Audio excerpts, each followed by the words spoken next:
to silence me, threatening to kill me for saying what is true. And he sent his Secretary of Defense after me. And it's not going to work. Here's how we got here.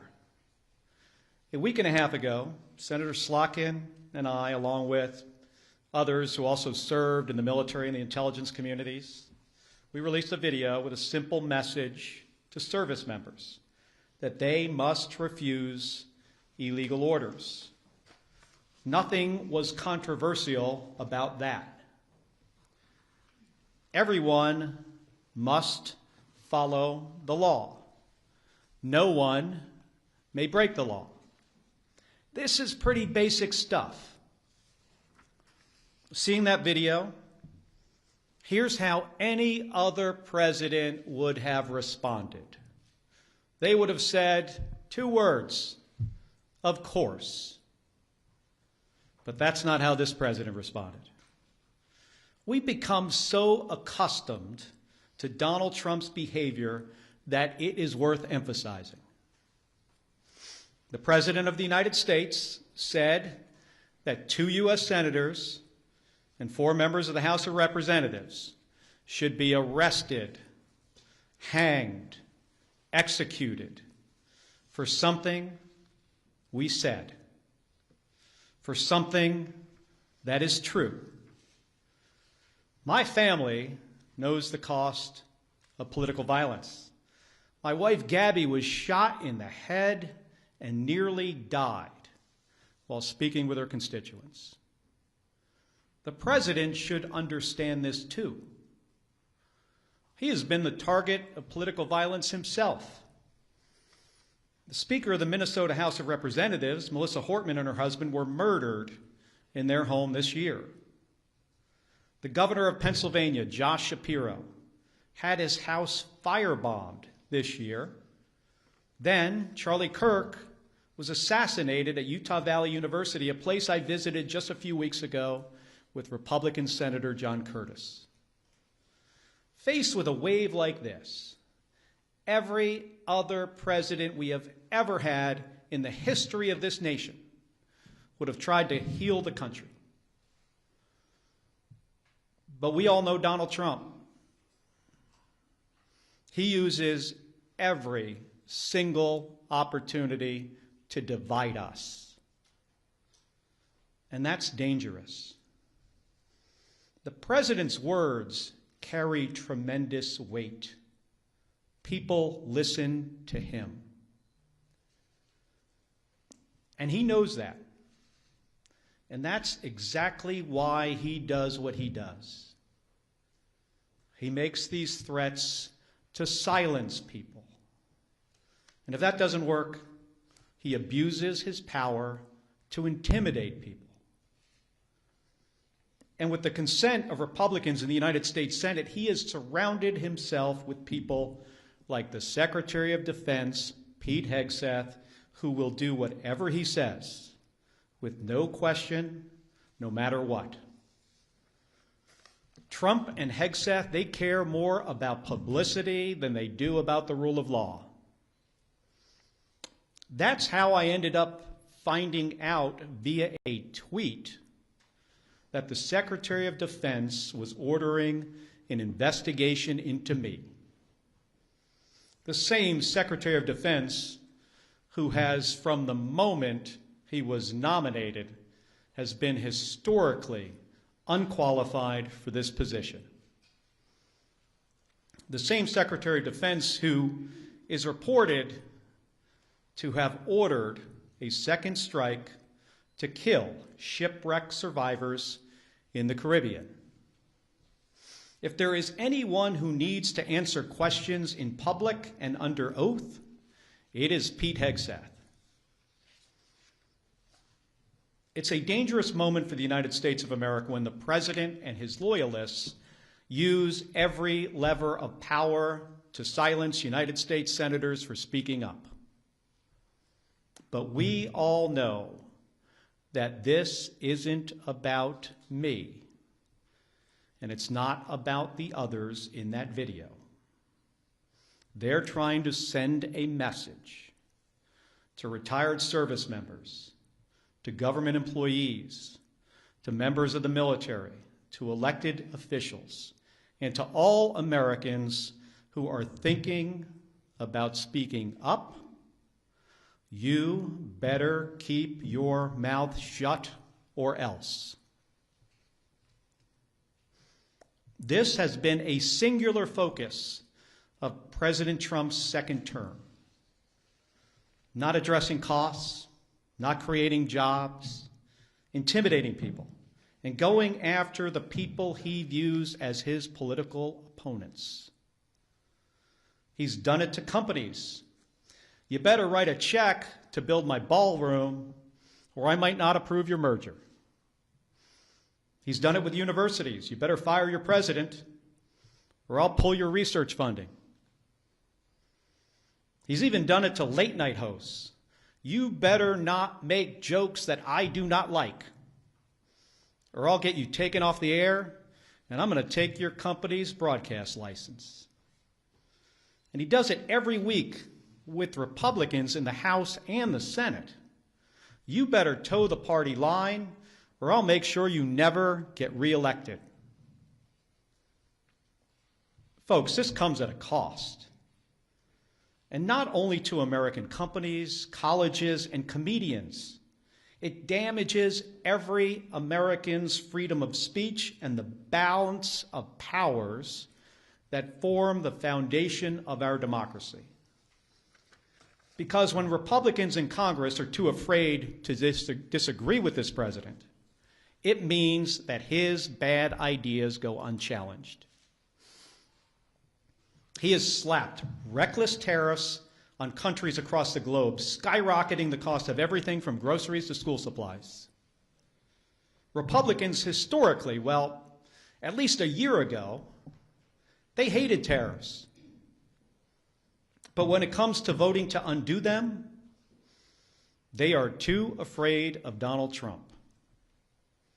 So Americans pay more for just about everything because of spineless politicians. It's the same with healthcare costs. There are Republicans in the House and the Senate who really want to do something to prevent these healthcare premiums from spiking for millions of Americans. The solutions are simple, but President Trump says he doesn't want to. So nothing happens. Nothing except a government shutdown. It goes on and on. The president has gone too far. Everybody needs to wake up. The occupant of the Oval Office is ignorant to the Constitution and has no regard for the rule of law. Trying to silence me, in proposing to court-martial me, in threatening to kill me, for fighting back when our democracy demands that we must fight back. President Trump has crossed the line. And this time, it's not going to work. I will not be intimidated by this president. I am not going to be silenced by this president or the people around him, because I've given too much in service to this country to back down to this guy. In 1991, when Donald Trump was driving the Taj Mahal Casino into bankruptcy, I was getting shot at over Iraq and Kuwait. In 2001, after Donald Trump said that the collapse of the Twin Towers meant he now owned the tallest skyscraper in Manhattan, I was carrying flags honoring 9/11 victims into space on a rocket ship. In 2003, when Donald Trump was writing birthday greetings to the monster Jeffrey Epstein, I was the first on the scene to recover the bodies of my fellow astronauts who died when Space Shuttle Columbia exploded during re-entry. In 2011, when Trump was hosting a reality show and peddling conspiracy theories against President Barack Obama, I was sitting next to my wife's hospital bed as she recovered from a gunshot wound to the head. My point is this. I've been through a lot worse in service to my country. The President and Pete Hegseth are not going to silence me. They aren't going to keep me from speaking out, and they're not going to keep me from doing my job. Enough of the bullying, enough of the intimidation, enough of the threats, enough of your nonsense. Doesn't help anyone in our country afford their groceries or pay their medical bills. And it erodes the rights of every American. My job is to fight for them, to stand up for the Constitution, and nothing is going to stop me from doing my job. Thank you, and I'll take some questions. Hold on a second. Give me that folder there. Just sit this down here. Can you, well, I know it's Manu from CNN, but for everybody, just starting with you, just say who you are, you know, what station. The White House said today that Admiral Bradley gave the order for that second strike on the Venezuelan boat. They also said this was a lawful strike. Yesterday you said the second strike could be a war crime. Do you think that Bradley committed a war crime? Let me just start, Manu, by saying that there needs to be an investigation. We need to pull some of these members of DOD and the military into the armed services committees in the House and the Senate. You know, that's what the White House is saying. I hope what has been reported is not accurate. I revere members of the United States Navy, especially special operators, Navy SEALs. These are the most highly trained, you know, individuals in our military. I have deep, deep respect for them. So I hope what we are hearing is not accurate. I will say, though, you know, as somebody who has sunk 2 ships myself, that folks in the military need to understand, you know, the law of the sea, the Geneva Conventions, what the law says. And I'm concerned that if there were, in fact, as reported, you know, survivors clinging to a damaged vessel, that could be, you know, over a line. I hope it's not the case. I truly do. Should Admiral Bradley resisted that order? Again, I am, you know, not sure of all the facts yet. I don't want to prejudge before we have all the information. I think it's important for there to be an investigation. The Inspectors General of DOD needs to investigate this. Unfortunately, an unqualified Secretary of Defense fired a bunch of them and got rid of a bunch of lawyers. I mean, Pete Hegseth, do I have a lot of confidence in DOD? Well, hopefully we have, you know, inspectors general there that will be doing an impartial investigation. I think we should wait for the results of those investigations. Regarding this press conference and the investigation into your actions, have you spoken with DOD or DOJ or anyone? Have there been any conversations, any interviews yet? You know, like I said in my remarks, I was notified of a potential court-martial through a tweet by the Secretary of Defense. I mean, think about that for a second. How ludicrous is that? That's the only notification that we have received to date. And I think that says a lot about who Pete Hegseth is and what he cares about. He doesn't care about the law. He doesn't care about process. He doesn't care about accountability. He cares about views on his Twitter account. And that's a big problem. I mean, I want to ask you guys this question. Have you ever in the history of our country seen a less qualified or less professional Secretary of Defense? I cannot think of one. Nathaniel Reagan, Scripps News. Are you concerned about threats on your life? Have you stepped up your personal security and, of course, the security of your wife? Hey, I'm no stranger. You know, Gabby and I are no stranger to political violence. We get a lot of threats already. She continues to get threats. She gets threats on her life, more so today because what Donald Trump said about me 10 days ago, that I should be hanged, that I should be executed. The threats on us have obviously gone up. I'm not going to get into details about my personal security. We take these threats very seriously, and I take, you know, the threats from this president seriously. How many times in our country's history have you heard a president of the United States say that members of the Senate and the House should be hanged and executed? I mean, I can't think of one. Those words carry a lot of weight. The number of threatening calls that we get into our office have skyrocketed. And they were very graphic. I mean, some of them were put, not from my office, but another member put them out there for people to hear. Ones we get are worse than that. So I take this seriously. But again, you know, that's why he does these things. Because he thinks he can shut me up. I have First Amendment rights. I'm a United States Senator. I am doing my job. I'm on the Armed Services and the Intelligence Committee. He ain't going to shut me up. I mean, he intimidates other people. I'm not intimidated by Donald Trump or Pete Hegseth or anybody else.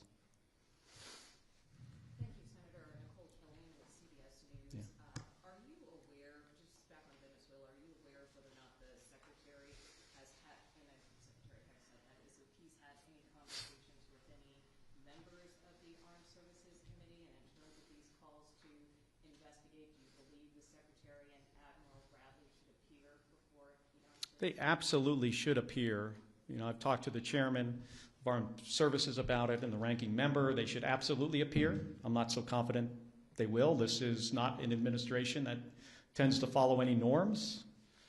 But we need to get to the bottom of this, of what happened.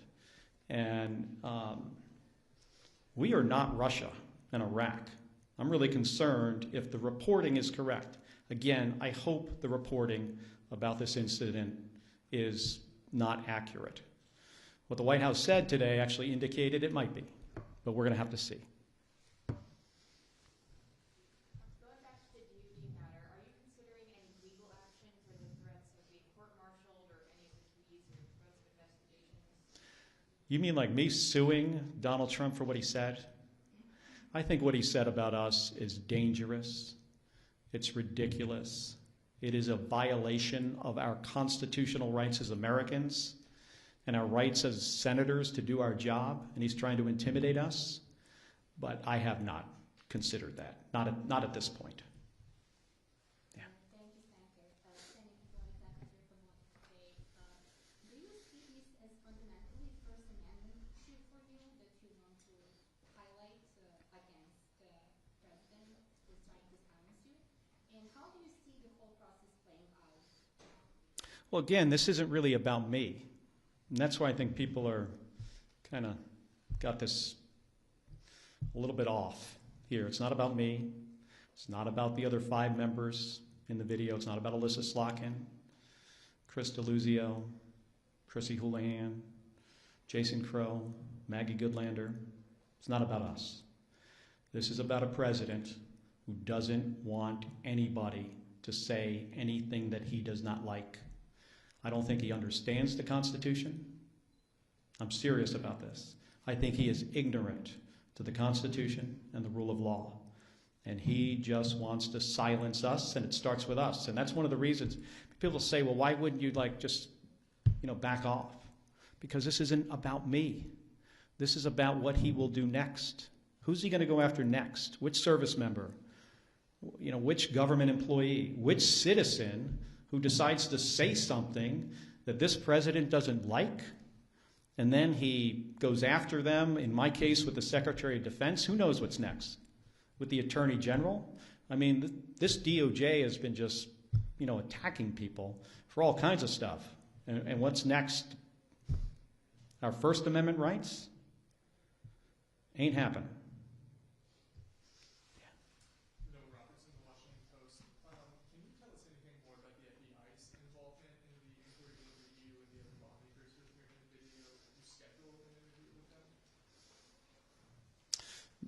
we haven't heard all that much. We got notified. I think the better question is, what is their motivation? Like, did this come from the FBI? Do you guys think the FBI, they went into their meeting that morning and said, of all the stuff that's going on in the country right now, we got to get right on top of this.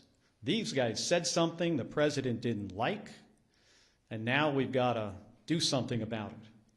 Or do you think it's possible that the president told his FBI director to tell the FBI agents to reach out to these guys? So I think this is a good question for you. All of you in here should be asking the FBI those questions. I don't have the answers to them. Yeah. Can you tell us anything more about the Senate Armed Services Committee's inquiry into the September 2nd strike, the nature of the request for information submitted, what information has been sent back from DOD so far in your conversations with the chairman? Well, we had a brief on the first 3 strikes, and I have said this, before 10 days ago, that they're tying themselves in knots trying to explain why this entire operation is legal. And I imagine eventually, I hope you have an opportunity to see the legal argument that they made to do this. It's important for the American people to see it. We have to get folks before the committee. And, that process might take a little while. But I ultimately think we're going to get to the bottom of this. And again, if what seems to happen actually happened, I'm really worried about our service members. I was talking about this from the beginning of this operation, that the thing that I am most concerned about is the very difficult situations that this Secretary of Defense is going to put service members into. And it's because this guy is so unqualified for the job. I mean, think about this. He runs around on a stage talking about lethality and warrior ethos and killing people. We have the most competent, capable military this planet has ever seen by far. That's not the message that needs to come from the Secretary of Defense. The message should be about what's our mission and accountability and the rule of law and training. And let me make sure you're equipped to do really hard jobs. Let me give you all the tools you need to do something that often is an impossible mission. And instead, he runs around on a stage like he's a 12-year-old playing Army. And it is ridiculous. It is embarrassing. And I can't imagine what our allies think of looking at that guy in this job, one of the most important jobs in our country. In my view, after the President of the United States, it is the next most important job. He is in the National Command Authority for Nuclear Weapons. And last night, he's putting out on the internet turtles with rocket-propelled grenades. Have you seen this? This is the Secretary of Defense. This is not a serious person. He should have been fired after Signalgate. And then every single day after that. Ally Purport of ABC News. Just to put a finer point on it, because you were quite vocal about the sort of flimsy legality that was being offered during the briefings, were these sort of strikes that are now in the news what you were making reference to when you posted that video telling members of the military that they needed to feel okay just obeying orders that they felt were illegal? Based on who this president is and who this Secretary of Defense is, and specifically things that the president has said in the past and things he was talking about doing in the future. Let me give you an example. 2016, he's talking about something on a debate stage that was clearly illegal, and he was reminded by Bret Baier from Fox News that that would be an illegal order. Military won't do that. You know what the president's response was to that? The military will not refuse my orders, implying that even if they are illegal, they will not refuse them. He's also talked about shooting protesters in the legs. Then he's talking about deploying more troops to American cities and using those cities as training grounds. Do you know what that means? That means using the American people for the military to train on. So we were looking forward to try to head something off at the pass that could have been really, really bad. So it wasn't about this specific thing. Yeah. Jennifer Schott, the States Newsroom. The NDAA conference report is set to come out later this week, over the weekend, early next week. In addition to that, you all have not yet conferenced out the defense appropriations bill for the current fiscal year. Do you see either of those as options for you and other lawmakers concerned about the Defense Department, the actions in Venezuela, and other situations to address those legislatively in either the NDAA or defense appropriations? Well, I think it could be if we could get bipartisan support to do something like that. Sure. That's sometimes challenging. Because, remember, my Republican colleagues, not all of them, but most of them, are fearful of this president. They do not want to cross him. I mean, they see what just happened to me. I said something that he did not like, and he said, I will be hanged, executed, prosecuted. He doesn't even have the order right. Yeah. You, Senator. Mike Bushnell with NS Now. You mentioned earlier that the video was meant to tell service members something that's already law, that they're not required to obey, to act on legal orders. Since it already is the law, and presumably service members are aware of the law, why did the six of you guys feel it was necessary to make the video in the first place? Well, I think it's good for people to get a reminder. And we wanted to show that we had their back and we understood the situation they were in. Pretty simple. And we said something that is in the Uniform Code of Military Justice. According to the law of armed combat, we stated something pretty simple. Every service member doesn't hear these reminders as frequently as other service members. So we felt it was important to say under the circumstances. Right here. I'll come to you next. Yeah. Thank you, Senator. Joey Cappelletti with the Associated Press. When you participated in the video, did you expect that the president would respond? Was that, part of your expectation? We did a video before that he did not respond to. I was really surprised that he responded at all. And I thought if he was going to respond, it's what I just said when I gave my remarks. I thought he would have said, of course, members of the military shouldn't follow illegal orders. So when he said, I was sitting in the skiff next to Alyssa Slotkin, by the way, when somebody comes in with a little piece of paper and it says, I could see what it said on it as it was handed to her, President just called for your execution. She leaves the room. 5 minutes later, she comes back. She says to me, he's called for your execution too. That was not the response we expected. Lisa from PBS. Two questions. As you say, you're still gathering the facts. Still not clear exactly what happened here. But if the Secretary of Defense did issue an order to kill people after on the second strike like this, is that an impeachable offense? Taking apart the numbers in the House, but in theory, is that a potentially impeachable offense to you? And then second, a shift, healthcare. Short time here to figure out what's going to happen in healthcare. Just what's your involvement right now in talks? Where does that stand? Well, on the first question, I think that's a question for attorneys. I am not an attorney. I don't pretend to be one. But only senators and House members. That is true. Of course. I do not know the specifics, on that part, of the law about impeachment. And again, let me remind folks that we're in the early days of this. And I think it's important to get all the facts for we to understand exactly what happened. Again, I hope what is being reported is not the case. But there needs to be an investigation, and we are a country of laws. Despite the apparent situation we're in with a president of the United States who, in my opinion, does not respect the law. We're a country of laws. We got to hold people accountable. On the healthcare, situation, we've got some time. I'd like to see a bipartisan solution because millions of my constituents, the people I represent in Arizona, and millions of more people across the country are not going to be able to afford their health care. And they're one accident or illness away from bankruptcy. People lose their health care, they die. We can fix this. We have time to fix this. We know what to do. But again, it doesn't seem the President of the United States wants to do anything on this.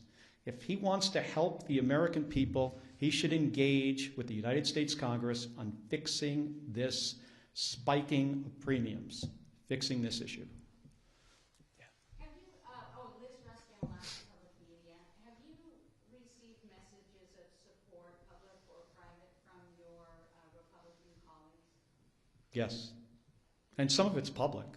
Can you tell us a bit about this? Well, I mean, some people put out statements. And I got some private calls, which I will not get into. But there are some, you could Google it. There are some, positive. But we're in an unfortunate period here where we have a president that does not like to be crossed. And if he's going to say to a U.S. senator that you should be executed for what you say, that sends a very chilling message, not only through the United States Senate and the House to Republicans, but across the entire nation. Thank you, Senator. Ryan Schmelz of Fox News Radio. I wanted to see whether it's the FBI or the Department of War, a lot of them are requesting hearings or investigations with you. Are you planning to cooperate if that is the case? I will follow the law.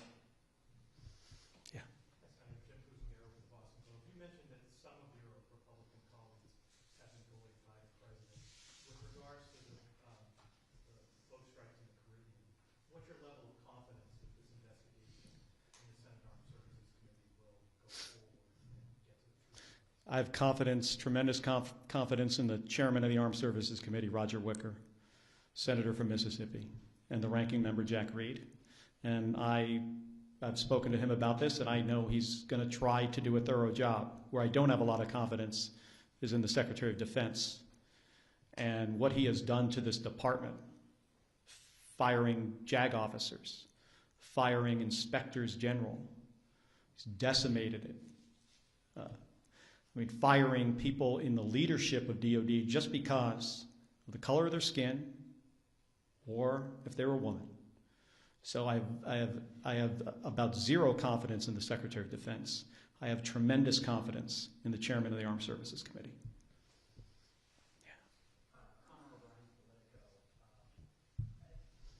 Senator Schatz tweeted this afternoon, said PXF needs to testify in the month of December before we pass a defense authorization.